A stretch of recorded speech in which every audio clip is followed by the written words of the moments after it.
Hello everyone, मैं हूं मसरूर अख्तर। स्वागत है आप सभी का अड्डा 24/7 के इस चैनल पे।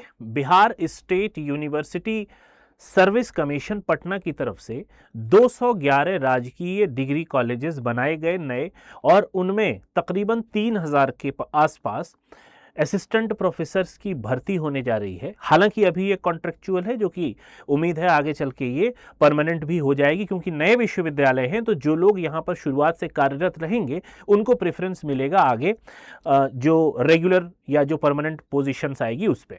ठीक है, अभी तक इसमें चर्चा का विषय ये बना हुआ था कि कितना वेटेज होगा रिटन एग्जाम का, कितना वेटेज होगा आपके इंटरव्यू का। कभी 75 कभी 25 वाला सिस्टम चल रहा था, लेकिन अभी इन सब बातों का खंडन करते हुए सरकार ने, यानी राज्य सरकार ने, इसका वेटेज 88 और 12 का रख दिया है। अब ये 88 और 12 क्या है, इसको जरा समझने की जरूरत है कि यहाँ पे अब जो भर्ती होगी, ये जो 3000 असिस्टेंट प्रोफेसर की भर्ती हो रही है, ये प्योरली एपीआई बेसिस पे होगी। एपीआई क्या होता है ये भी आपको पता होना चाहिए, एकेडमिक परफॉर्मेंस इंडेक्स। ये एक तरीके का मेजरमेंट होता है। आपने जो भी एकेडमिक स्टफ्स किए, जो भी आपने डिग्री ली है, जो भी पढ़ाई की है, उससे रिलेटेड आपको हर डिग्री के बाद, हर सर्टिफिकेशन के बाद कुछ मार्क्स मिलते हैं। उन मार्क्स को ऐड ऑन कर देते हैं। अब उसको ऐड करने के लिए जो टोटल बन रहा है वो 88 नंबर बन रहा है, और 12 नंबर में आपका 6 नंबर डेमो क्लास आपको लेनी होगी, डेमो देना होगा किसी टॉपिक का, और 6 नंबर पे आपका इंटरव्यू होगा। ये जो 88 नंबर है ये बहुत ज्यादा इंपॉर्टेंट है। इनके लिए आपके पास सर्टिफिकेट होने की जरूरत है। इसी पे आज हम चर्चा करने वाले हैं, कैसे आप अपने एपीआई को काउंट करेंगे। एक कैलकुलेटर का लिंक भी मैं आपको प्रोवाइड करूंगा कि आप उस लिंक पे क्लिक करके अपनी इंफॉर्मेशन भरेंगे और आपका एपीआई स्कोर आ जाएगा without any delay. Let's begin the video. यहां पे आप देख रहे होंगे ये पूरा नोटिफिकेशन मैंने यहां पर लगा दिया है, और 3 तारीख से इसकी वेबसाइट खुल जाएगी। लास्ट डेट 15/7 है, यानी तकरीबन 10-12 दिन इसका एप्लीकेशन फॉर्म चलेगा। उसके बाद इंटीमेशन लेटर आ जाएगा इंटरव्यू का। टेंटेटिव डेट्स भी दे दी है इंटरव्यू की। लास्ट डेट ऑफ ज्वाइनिंग 7 अगस्त तक आपकी ज्वाइनिंग यहां पर करा ली जाएगी। 7 अगस्त तक। ठीक है, तो अब और भी सारी विषयों पे मैं वीडियो बना रहा हूं। जो नए बदलाव हो रहे हैं उन सारे बदलावों से रिगार्डिंग मेरी वीडियो भी आने वाली है, मैं वो भी आपको प्रोवाइड करूंगा। लेकिन इससे पहले जो सबसे बड़ा मुद्दा यहां पे बना हुआ था, और जो काफी इंपॉर्टेंट भी है, आपको ये पता होना चाहिए, अब तो हर यूनिवर्सिटी, हर डिग्री कॉलेज, हर यूनिवर्सिटी अपने असिस्टेंट प्रोफेसर के रिक्रूटमेंट के लिए एपीआई का एक स्कोर निकालता है। इसको आइए समझ लेते हैं क्या होता है एपीआई स्कोर, कैसे आपके मार्क्स बनेंगे। अगर आप सबसे ऊपर वाले ब्लॉक में देख रहे हो, ये वाला सबसे ऊपर वाला जो ब्लॉक यहां पे बन रहा है, वो बन रहा है आपके रिसर्च के लिए। ठीक है, पहला नंबर रिसर्च में एक तो पीएचडी होता है, एक जेआरएफ होता है, एक नेट होता है। ठीक है, थोड़ा सा इधर आ जाइए। अगर आपने पीएचडी की हुई है और आपने जेआरएफ क्वालिफाई किया था तो मैक्सिमम मार्क्स आपको मिलेंगे 22, यानी रिसर्च के लिए मैक्सिमम मार्क्स होते हैं 22 से ज्यादा नंबर आपको नहीं मिलेगा। अब ये नंबर का सेग्रीगेशन, डिवीजन कैसे हो रहा है, विभाजन कैसे होगा। अगर आपने पीएचडी सिर्फ की है तो आपको 11 नंबर मिलेगा। ध्यान दीजिएगा, यहां पे नेट और जेआरएफ नहीं दिया हुआ है। अगर आपने पीएचडी नहीं की हुई है, सिर्फ जेआरएफ किया हुआ है, तो आपको 11 नंबर मिलेगा। अगर आपने ये दोनों नहीं है, सिर्फ आप सिंपली नेट हैं, तो आपको 8 नंबर मिलेगा। ठीक है, इतनी बात समझ में आ गई। लेकिन अगर आपने जेआरएफ क्वालिफाई किया फिर पीएचडी किया है तो 22 नंबर हो जाएगा। अगर आपने नेट क्वालिफाई किया है और पीएचडी किया है तो ये 19 नंबर आपको यहां पे बनते हैं। बाकी ये वाली जो कंडीशन है वो सेम ये वाली कंडीशन है। ठीक है, अगर आपने इन तीनों में से कोई किया है तो अलग अलग नंबर मिलेंगे। अगर आपने जेआरएफ के बाद पीएचडी तो 22 नंबर आपको मिल गए। ठीक है, अगला आता है हमारा इससे नीचे की डिग्री, जो कि होती है आपकी 2 number, which is your post graduation. Post graduation में मैक्सिमम नंबर आपको 22 मिलने वाले हैं। ठीक है, अगर आपका पोस्ट ग्रेजुएशन 80 से ज्यादा है, मतलब अगर आपने 81 नंबर पाए हैं या 90 पाया है या 99 भी पाए हैं, तो आपको 26 नंबर मिलेगा। अगर आपने 70 से 80 के बीच में नंबर पाए हैं तो आपको 23 नंबर मिलेगा। 60 से 70 के बीच में है तो 20, 55 से 60 के बीच में है तो 17। अब जैसे मान लीजिए अगर किसी स्टूडेंट को 66% नंबर पीजी में मिले हैं, तो वो उसको कितने नंबर एपीआई में जुड़ेंगे, तो उसको एपीआई में नंबर जुड़ के आएंगे, ये बीच में आएगा, यानी उसको 20 नंबर मिल रहा है। मैं अभी ये काउंट करके भी दिखाऊंगा, ठीक है। उसके बाद आ जाइए आगे ग्रेजुएशन की तरफ अगर हम बढ़ते हैं, तो ग्रेजुएशन का भी सेम सिस्टम है। मैक्सिमम मार्क्स आपको 17 मिलने हैं, तो अगर आप 80 से ज्यादा नंबर है, 80 या उससे ज्यादा है तो 17, 70 या से 80 के बीच में 15 है, और इस तरीके से ये आगे चलेगा। अगर आपका नंबर 45 से कम है, मान लीजिए ग्रेजुएशन में आपके 43% नंबर हैं, तो आपको एपीआई में 0 मिलेगा, 0 ऐड करना पड़ेगा। एपीआई में कोई यहां पे आपको वेटेज नहीं मिलने वाला, ठीक। थोड़ा सा यहां पे कैलकुलेशन करना पड़ेगा। अगर आप 12वीं की कक्षा देखते हैं, मान लीजिए 12वीं में कोई बच्चा 65% अंक पाया है, ठीक है, तो उसका एपीआई कितना होगा, यहां पे फॉर्मूला दिया हुआ है 13/100 गुणे 65, ये हो गया, ठीक है। परसेंटेज ऑफ मार्क्स ऑब्टेन, इसको आप गुणा भाग कर दीजिए, तो 13 पंजे 65 और ये हो गया 20, ये कितना हो जाएगा 169/20।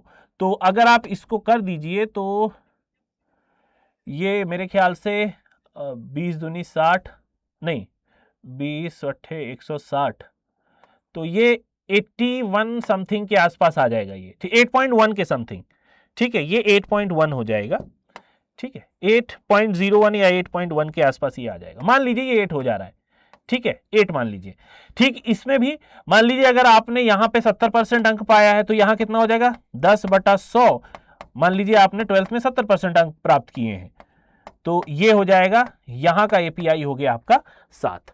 तो ये 88 में जुड़ के आने वाला है। अब इसको थोड़ा सा हम जल्दी से सॉल्व कर लेते हैं, फिर हम आपको बताएंगे कैलकुलेटर, जो मेरे पास कैलकुलेटर दिया हुआ है उस कैलकुलेटर के अकॉर्डिंग भी हम आपको यहां जोड़ के दिखाएंगे। चलिए शुरू करते हैं। थोड़ा सा ऊपर जाएं जैसा कि ये दिख जाए, अगर आपको यहां पे दिख पा रहा हो तो।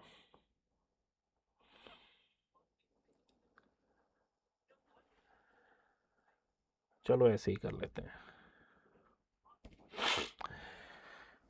मान लीजिए मैंने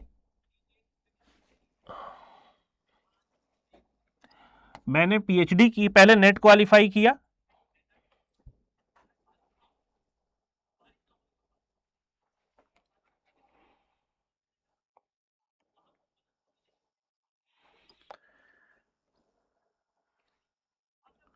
दिखाई दे रहा है यहां पे, हाँ चलिए ठीक है।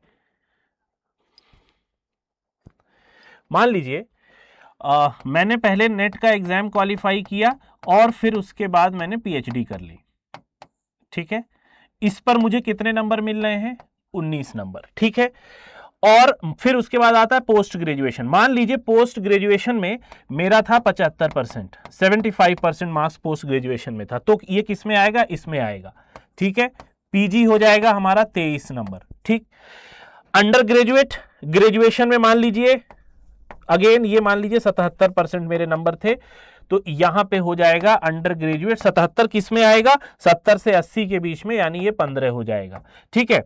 उसके बाद आता है आपका 12th, 12वीं और 10वीं। मान लीजिए इसको ऐसे ही अगर हम कर लेते हैं, ये 8 नंबर था और ये 7 एपीआई था, गुणा भाग करके आप वहां से निकाल लीजिएगा नीचे। अब इसको जोड़ दीजिए, कितना हो जाएगा 9 और 3 12, 12 और 5 17, 17 और 7 17 और 7 24 और 8 32 का लग गया 2, ये हो गया 3 3 4 5 6 7, ठीक।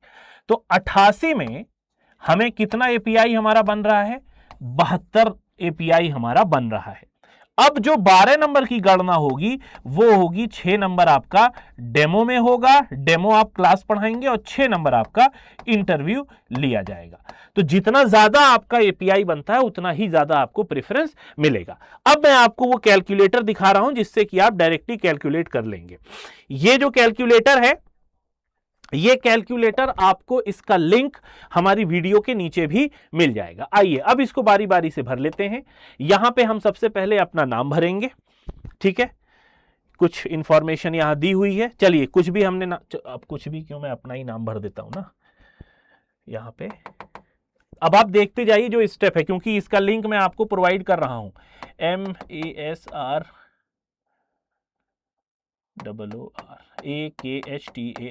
मसरूर अख्तर। ठीक है, मान लीजिए मेरा सब्जेक्ट था इंग्लिश। ठीक, मैं अनरिजर्व्ड कैटेगरी से हूं। अगर आप किसी और कैटेगरी से हैं तो आप यहां पे कैटेगरी भी भर सकते हैं। ठीक है, फोन नंबर यहां पे लिखा हुआ है, ईमेल आईडी भी यहां पर डली हुई है। मान लीजिए मेरी पीएचडी है। ठीक है, मेरी पीएचडी है तो यहां पे नंबर दिख रहे हैं 11 नंबर। ठीक है, अब आप जेआरएफ भी थे तो आप 11 नंबर और जोड़ दीजिए।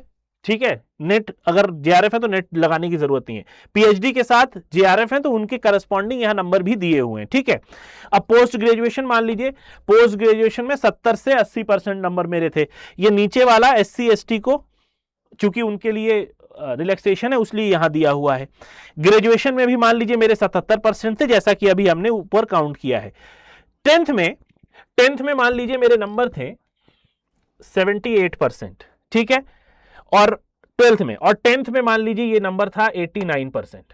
ठीक है, मैक्सिमम यहां पे 10 मिलेगा, यहां 13 मिलेगा, गुणा भाग करके वो फॉर्मूला वहां पे दिया हुआ है। अब इसको नीचे आप आइए, कैलकुलेट माय स्कोर। तो मेरा एपीआई स्कोर 88 में कितना आ रहा है? 79.04 आउट ऑफ 88। अब यहां से आप देख सकते हैं मैंने रिसर्च के साथ जेआरएफ किया था और फिर पीएचडी की 22 नंबर यहां मिला। पोस्ट ग्रेजुएशन में मुझे 23 नंबर मिला। क्यों? क्योंकि मेरा जो स्कोर था इसके बीच में था। ग्रेजुएशन में 15 नंबर मिले उसके अकॉर्डिंग, एपीआई के अकॉर्डिंग। इंटरमीडिएट में मेरा जो ये मैक्सिमम 13 नंबर मिलना था जिसमें 10.14 है, इसमें 10 मिलना था जिसमें 8.90 है। इसको जब हमने जोड़ दिया है तो जोड़ने के बाद 88 में मेरा एपीआई आ रहा है 79.04। ठीक, अगर आप काउंट कर लेते हैं तो वेल एंड गुड है, अदरवाइज आपकी आसानी के लिए हमने ये कैलकुलेटर बनाया है। इसका लिंक नीचे दिया हुआ है, गूगल फॉर्म भी दिया हुआ है, आप दोनों को भर लीजिएगा। इस लिंक से आपको अपना स्कोर पता लगाने में बहुत आसानी होगी। आई होप वीडियो अच्छी लगी होगी। गूगल फॉर्म जरूर भर दीजिएगा, गूगल फॉर्म भरना मत भूलिएगा। और इसके रिगार्डिंग जो कोर्सेज हैं इंटरव्यू के लिए भी और भी जो भी जरूरत के कोर्स हैं वो हमारे स्टोर पर बहुत जल्द लाइव होने वाले हैं। हमारे साथ जुड़े रहिए, सब्सक्राइब कर लीजिए अड्डा 24/7 यूजीसी नेट को।